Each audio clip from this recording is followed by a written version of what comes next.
Halo semua, perkenalkan nama saya Marta Marsananta Manua dengan NIM 32122001 dari Prodi Antropologi kelas C reguler 2021. Saya akan memaparkan asal-usul suku Nias dan 7 unsur kebudayaan suku Nias di Desa Wonosodo Korasi, Kecamatan Gunung Sitoli. Suku Nias merupakan kelompok etnik yang berasal dari Pulau Nias. Dalam bahasa aslinya, orang Nias menamakan diri mereka Ono Niha. Ono berarti anak atau keturunan, Niha berarti manusia. Dan Pulau Nias sebagai Tano Niha. Tano berarti tanah. Hukum adat tradisional Nias secara umum disebut Fondrako. Masyarakat Nias kuno hidup dalam budaya megalitik, dibuktikan oleh peninggalan sejarah berupa ukiran pada batu-batu besar yang masih ditemukan di wilayah pedalaman pulau ini sampai sekarang. Penelitian arkeologi telah dilakukan di Pulau Nias sejak tahun 1999. Penelitian ini menemukan Pulau Nias telah dihuni sejak 12.000 tahun yang lalu oleh imigran dari daratan Asia. Bahkan ada indikasi sejak 30.000 tahun lampau, budaya Hoan Binh di Vietnam yang sama dengan budaya yang ada di Pulau Nias menimbulkan dugaan imigrasi penduduk dari Vietnam. Pada 2013, penelitian genetika oleh mahasiswa doktoral Departemen Biologi Molekuler Forensik Erasmus MC menyimpulkan bahwa masyarakat Nias berasal dari rumpun bangsa Austronesia. Mereka diperkirakan datang dari Taiwan melalui jalur Filipina 4.000 sampai 5.000 tahun lalu. Penelitian ini juga menemukan dalam genetika orang Nias saat ini tidak ada lagi jejak dari masyarakat Nias kuno yang sisa peninggalannya ditemukan di Gua Togi, Ndrawa. Penelitian arkeologi terhadap alat-alat batu yang ditemukan menunjukkan manusia yang menempati gua tersebut berasal dari masa 12.000 tahun lalu. Nah, di sini saya akan membahas 7 unsur kebudayaan mengenai suku Nias. Yang pertama ada religi dan falsafah. Manusia menurut orang Nias adalah keturunan dewa di langit. Ada beberapa versi mitos tentang asal-usul manusia dalam tradisi adat masyarakat suku Nias. Dari berbagai macam cerita yang ada, sangat sulit bagi masyarakat suku Nias itu menentukan perbedaan antara manusia, dewa, dan Tuhan. Dan dalam struktur sosial masyarakatnya dikenal adanya 3 kelompok masyarakat yang berpola pada situasi yang disebut kategori anak, yang mana itu tempat para dewa. Terus yang golongan pertama itu ada Salawa atau Siwudu, yaitu golongan pemimpin. Itu gambarannya Lowalani atau Tuhan itu sebagai dewa kebaikan yang selalu menang dalam perang. Lalu golongan kedua itu ada Banua atau Solo, yaitu para budak atau hamba atau rakyat jelata. Gambarannya itu Leturedano sebagai dewa kejahatan yang selalu kalah dalam perang. Dan yang golongan ketiga itu yang menjaga keseimbangan antara kebaikan dan juga kejahatan. Rakyat jelata itu dapat menduduki posisi Salawa atau pemimpin bila menjalani bosi, yang mana bosi itu anak tangga, status yang telah ditetapkan. Terus terdapat 9 bosi yang dapat dilalui untuk mencapai posisi Salawa yang sempurna. Bosi terendah itu dalam masyarakat apabila seseorang itu dia telah menikah, dan status ini semakin meningkat dan mengadakan beberapa kali oasa. Ini manusia dalam pemahaman masyarakat Nias itu memiliki status tertinggi, yaitu sebagai dewa ataupun titisan dewa. Dan di sisi lain, usaha menjadi Lowalangi itu terus diupayakan supaya statusnya itu semakin kuat dalam masyarakat, dan itu juga merupakan aspek kepribadian orang Nias yang mementingkan martabat juga dan juga harga diri. Nah, makanya muncullah upaya-upaya mengagung-agungkan status dan kedudukan. Nah, adapun perasaan harga diri yang dicemari dan membawa akibat malu, makanya mereka itu mempunyai prinsip kehidupan itu Soki Mate Moroi Aila, yang mana itu tuh artinya lebih baik mati daripada malu. Yang kedua, sistem sosial. Kesatuan antar etnik bukan tanpa ketegangan dan peperangan.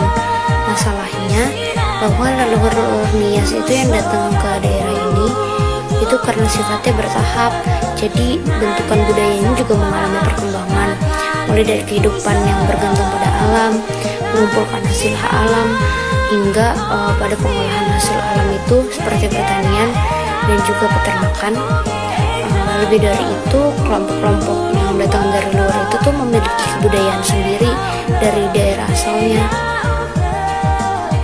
Nah, bagi kelompok pertama yang datang, tradisi dari daerah asal itu diteruskan sama disesuaikan dengan konteks keberadaan mereka yang ada di Kepulauan Nias. Dan ketika kelompok etnis lain datang serta bertemu dengan kelompok sebelumnya, maka di sini tuh terjadi interaksi dan juga akulturasi antar etnik atau kebudayaan, dan interaksi itu tuh terjadi antar kelompok yang udah ada di Nias dan pada masa Mesolitikum atau Neomegalitik, dan kelompok yang datang pada masa Paleomongolite itu disusul oleh kelompok yang disebut Neolitikum, kelompok Neolitikum ini. Nah, serta kelompok Mongolite ini interaksi dan akulturasi tersebut mulai terjadi sekitar 4.000-an tahun yang silam. Nah, pada perjumpaan tersebut masing-masing kelompok itu tentu berusaha mengalahkan kelompok lainnya. Di sini dikenal perang antar Banua, saling berusaha mempertahankan identitas dan tradisinya masing-masing, sehingga terjadi sikap saling menolak atau saling menaklukkan yang lain dan juga saling menerima. Yang ketiga, seni rupa dan desain. Di sini warna, lambang, dan pola suku Nias. Untuk kuning atau emas itu mewakili kekayaan, kemuliaan, dan kesuksesan. Untuk merah atau darah itu mewakili keberanian dan keganasan pendekar Nias, juga marga mereka dan keluarga. Untuk hitam atau tanah itu mewakili tanah air mereka dan tanah yang subur di Nias, serta ketabahan dari orang-orang biasa. Nah, pakaian tradisional di sini itu selalu menggunakan kombinasi dari 3 warna tersebut. Perempuan dari selatan memakai pakaian dominasi warna kuning, sementara perempuan di utara memakai pakaian yang didominasi warna merah. Pakaian tradisional juga menggabungkan pola dan lambang desain tertentu. Yang paling biasa digunakan adalah deretan corak segitiga yang disebut ni ulayo. Bentuk segitiga itu menyerupai kiat tombak, dan pola ini tuh melambangkan semangat kepahlawanan dari orang Nias. Pola ini tidak hanya digunakan dalam pakaian tradisional, namun saat ini juga sering dikaitkan dengan budaya ataupun apapun yang mewakili Nias gitu. Dan sejumlah lambang dan juga pola ikonik dari budaya Nias ini yang dapat dilihat di pakaian tradisional ini itu kayak karya batu, terus dan ukiran kayu di rumah-rumah tradisional. Pakaian tradisional selanjutnya dari suku Nias ada juga baru oholu. Itu untuk pakaian pria, dan baru ladari itu atau baru isito untuk pakaian wanita. Nah, pakaian tradisional ini biasanya kombinasi dari warna merah atau kuning, terus dan hitam dan emas, yang pada zaman dulu orang-orang di Nias ini dia tidak memiliki akses ke tekstil ya, seperti kapas gitu. Mereka membuat pakaian itu dari kulit pohon atau dengan menenun serat-serat dari kulit pohon dan juga rumput. Dan pakaian laki-laki ini terdiri dari rompi yang pada dasarnya coklat atau hitam, terus dihiasi ornamen kuning, merah, dan hitam. Dan juga pakaian wanitanya ini terdiri dari selembar kain yang dililit di pinggang tanpa baju atas, dan dihias dengan gulungan gelang kuningan dan anting besar. Selanjutnya perhiasan dari nias atau suku nias. Secara tradisional itu laki-laki dan perempuan ini memakai banyak perhiasan, terutama kaum bangsawannya. Nah, di sejarah itu tertulis pertama dari nias itu menyebutkan bahwa masyarakat setempat itu memakai banyak perhiasan emas, dan hiasan yang paling penting bagi pria adalah kalung yang terbuat dari tempurung kelapa atau tempurung kura-kura, nah yang disebut kalabubu. Nah ini tuh biasanya dipakai sama pendekar itu yang udah membuktikan diri dalam pentempuran, dan bangsawan dan kepala suku itu memakai hiasan kepala yang besar, dan pria memakai anting-anting yang hanya di telinga kanan, dan di bagian utara anting-anting ini tuh ukurannya gede banget gitu. Dan perhiasan yang sangat unik di nias ini ada kumis logam yang dipakai oleh pendekar. Yang keempat, arsitektur. Nah, di sini banyak peneliti setuju kalau rumah tradisional suku nias ini tuh, atau yang biasa disebut omohada, itu termasuk di antara contoh-contoh terbaik dari arsitektur vernakular di Asia. Suku nias ini ditinggikan dari tanah dan dibangun untuk pertahanan, karena orang-orang suku nias ini tuh dulu tinggal dalam peperangan yang abadi. Gaya-gaya rumah yang berbeda dari suku nias ini, itu perbedaan utamanya itu di bentuk rumah dan struktur desa. Nah, secara kategorisasi sederhananya itu arsitektur suku nias ini dibagi ke gaya di bagian utara dan gaya di bagian selatan. Nah, di bagian utara ini rumah-rumah tradisional itu berbentuk lonjong dan juga berdiri sendiri. Sedangkan kalau yang di selatan itu rumah-rumahnya itu berbentuk persegi panjang dan dibangun dinding ke dinding dengan rumah-rumah tetangga. Nah, di suku nias ini ada 3 jenis rumah-rumah yang berbeda. Yang pertama, rumah-rumah nias selatan itu di ujung selatan Kabupaten Nias Selatan itu termasuk ke Kepulauan Batu, dan rumah-rumah nias tengah itu di bagian pedalaman dan timur Kabupaten Nias Selatan, khususnya di Lahusa dan Gomo. Ada beberapa variasi yang berbeda dengan gaya ini. Dan rumah-rumah nias utara itu Kabupaten Nias Utara dan Nias Barat, dan juga kota Gunung Sitoli, dan juga di bagian utara Kabupaten Nias. Semua rumah adat nias ini tuh terbuat dari kayu yang bergabung bersama itu tanpa menggunakan paku, dan mereka itu dibangun di atas tiang yang kuat dari batang kayu, dan atap sisinya itu dilapisi daun rumbia. Nah, bagian dalam rumahnya itu dibagi menjadi ruang publik besar di depan, terus kamar pribadi kecil di belakang. Dan kebanyakan rumah tradisional suku nias ini memiliki ukiran kayu yang rumit di dalam dan juga di luar rumahnya. Nah, getaran gempa itu kan sering terjadi di wilayah ini, jadi masyarakat nias itu telah muncul dengan cara yang unik gitu, membuat rumah mereka menahan gempa. Dan semua rumah adat nias ini pakai ndri riwa. Ndri riwa ini penyokong rumah ke 4 arah. Yang kelima, seni pertunjukan dan seni media. Banyak orang yang udah mengetahui seni pertunjukan di suku nias ini, yaitu lompat batu. Nah, di sini lompat batu atau yang disebut hombu batu itu merupakan praktek budaya nias yang unik. Nah, ini juga terkenal oleh orang Indonesia. Upacara lompat batu nias ini tuh digambarkan pada uang lama Rp1.000 ya, yang suka kalian lihat. Nah, awalnya upacara lompat batu ini tuh merupakan sebagian dari ritual inisiasi pria muda untuk diterima sebagai orang dewasa dan prajurit. Dan ketinggian piramida batu loncat itu tuh di antara 1,8 meter sampai 2,2 meter.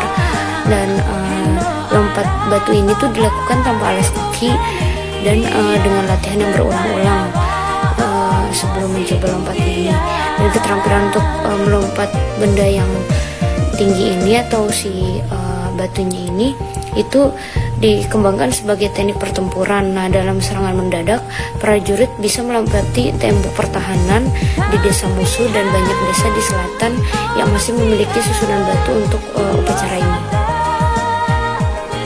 Selanjutnya, penghormatan kepada para leluhur itu di suku Nias ini dengan membuat patung dari kayu untuk orang tua yang baru meninggal, dan patung itu tuh diresmikan pada hari keempat setelah kematian. Dan kemudian roh orang tua yang hadir dalam patung itu tuh pemujaan leluhur itu, pokoknya segala peristiwa yang terjadi dalam satu keluarga itu disampaikan dengan doa kepada mereka. Pesta dan upacara. Nah, di masa lalu ini ada banyak pesta dan upacara untuk merayakan berbagai aspek keluarga dan kehidupan beragama. Nah, beberapa perayaan-perayaan ini tuh lambat laun lenyap ketika mayoritas orang-orang suku Nias ini menjadi Kristen, dan tetapi masih ada yang masih dirayakan oleh orang-orang suku Nias. Nah, di sini ada pesta hukum adat atau yang disebut Fondrako. Nah, hukum adat ini dirumuskan dan disahkan dalam upacara yang disebut Fondrako. Pesta hukum itu tuh secara periodis, dan hukum adat Fondrako ini tuh disahkan dan ditetapkan dengan sumpah kutuk. Orang yang melanggar hukum itu tuh akan dikutuk atau larako. Nah, kerasnya hukuman ini tuh tergantung dari pelanggaran apa yang dilakukan, dan untuk setiap pelanggaran itu ada hukuman khususnya. Hukuman itu tuh bisa berkisar dari membayar denda sampai ke penghukuman mati. Denda itu bisa dibayar dengan beras, daging babi atau emas, dan hukuman mati itu bisa dilakukan dengan cara penembakan, tenggelam atau dengan pedang. Dan hukum mati ini bisa diubah untuk kehidupan dalam perbudakan itu jika dibayar dengan besar, denda yang dibayar itu besar, dan jika terpidana itu diampuni oleh bangsawan. Pesta perkawinan di Nias ini adalah eksogami. Nah, mempelai pria ini harus melunasi emas kawin kepada semua pihak yang punya hubungan famili dengan mempelai wanita, terutama kepada pihak ibunya atau ubu. Kemudian di dalam desa sendiri ini masih diharapkan supaya mempelai pria ini mengadakan satu pesta untuk seluruh warga. Pesta itu tuh merupakan syarat kalau di kemudian hari hendak diadakan pesta jasa atau uasa. Keenam, ada bahasa dan aksara. Bahasa suku Nias atau yang disebut Liniha itu merupakan bahasa yang digunakan oleh masyarakat di Kepulauan Nias. Nah, bahasa suku Nias ini memiliki keunikan karena semua kata atau kalimatnya itu selalu berakhir dengan huruf vokal. Bahasa Nias ini mengenal 6 huruf vokal, yaitu A, I, U, E, O, dan huruf dibaca E seperti pada penyebutan 4, 6, 8, dan 10. Selain itu, bahasa suku Nias ini memiliki 3 dialek, yaitu dialek utara, tengah, dan selatan. Dialek utara ini digunakan oleh penduduk Nias bagian utara, timur, dan kota Gunung Sitoli. Dialek tengah ini digunakan oleh sebagian penduduk Nias Barat, dan dialek selatan ini digunakan oleh penduduk suku Nias Selatan dan Kepulauan Batu. Nah, yang ketujuh, sistem teknologi. Alat-alat bercocok tanam di ladang yang dipakai oleh orang-orang suku Nias adalah kapak besi yang disebut fatoparang, bisa juga disebut balewa. Nah, digunakan untuk membuka hutan dan membabat semak-semak, dan tongkat kayu atau tugal yang disebut taru. Sedangkan alat bercocok tanam di sawah itu menggunakan parang yang disebut balewa, cangkul yang disebut foku, dan alat alat menuai padi itu disebut balatu. Balatu wamasi, berupa pisau kecil.